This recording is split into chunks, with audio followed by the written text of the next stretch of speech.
మా ఆడబిడ్డలు కూడా మీకు రేవంత్ రెడ్డి గారు 1-2 కాదు 12-13 నెలలకు 2,500 రూపాయలు చొప్పున బాకీ ఉన్నాడు. 30,000 రూపాయలు బాకీ ఉన్నాడు. అడగాల మీరు ఏమై కొడుకా మరి 30,000 ఎప్పుడు ఇస్తావు, మరి అది ఇచ్చినాకనే మాట ఓటు అడుగు అని ఖచ్చితంగా అడగాలి.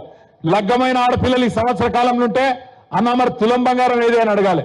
ఇట్లా మనం అడగకపోతే ఆ మహానుభావుడు భారతరత్న డాక్టర్ బాబాసాహెబ్ రాసిన రాజ్యాంగానికి అర్థం ఉండదు. ఎందుకంటే రాజ్యాంగమే మనకు వాక్ స్వాతంత్రం కల్పించింది, మాట్లాడే స్వేచ్ఛనిచ్చింది, ప్రభుత్వాన్ని ప్రశ్నించే హక్కునిచ్చింది, మాట తప్పిన వాళ్ళని నిలదీసే హక్కునిచ్చింది. ఖచ్చితంగా ఆ మహానుభావుడు చూపెట్టిన బాటలో నడుద్దాం. ఏ సమాజం కోసం అయితే అంబేద్కర్ గారు కలలు కన్నారో నిజంగా కూడా ఇందాక తమ్ముడు సంజీవ్ మాట్లాడుతూ చిన్న కులం పెద్ద కులం అని మాట్లాడిండు. చిన్న కులం పెద్ద కులం ఏముండదు, చిన్న గుణం పెద్ద గుణం ఉంటది. రేవంత్ రెడ్డి లెక్క చిన్న గుణం ఉన్న వాళ్ళు ఉంటారు, ఎక్కడ ఏ కులంలో ఉంటున్నా పెద్ద గుణం ఉన్న వాళ్ళు చాలా మంది ఉంటారు. ఇవాళ పెద్ద గుణం ఉన్న బిడ్డలు ఉన్నారు కాబట్టే దాస్యానాయక్ తాండాలో అంబేద్కర్ విగ్రహాన్ని పెట్టి మమ్మల్ని అందరినీ పిలిచిరనే మాట కూడా నేను గుర్తు చేస్తా ఉన్నా. దయచేసి నేను మిమ్మల్ని కోరేది ఒకటే, మనం ఇవాళ అందరం కూడా ఇక 4 ఏళ్ళు ఉన్నది ఎలక్షన్లకు, తొందర ఏం లేదు. ఒకటే ప్రతిజ్ఞ తీసుకుందాం, ఈ ప్రభుత్వాన్ని అడుగడుగునా ప్రశ్నిస్తూనే ఉందాం.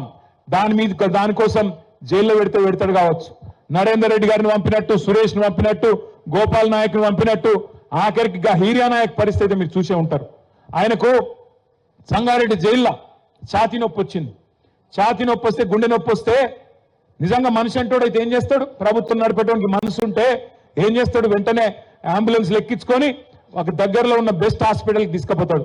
కానీ రేవంత్ రెడ్డి ప్రభుత్వం ఏం చేసింది ఎరికేనా, కొడంగల్ రైతు, కొడంగల్ గిరిజనుడు నాకు భూమి అని అంటాడా, మా అన్న తిరుపతి రెడ్డి పోయి అడిగితే కూడా ఏడా అని చెప్పి గుండె నొప్పి అంటే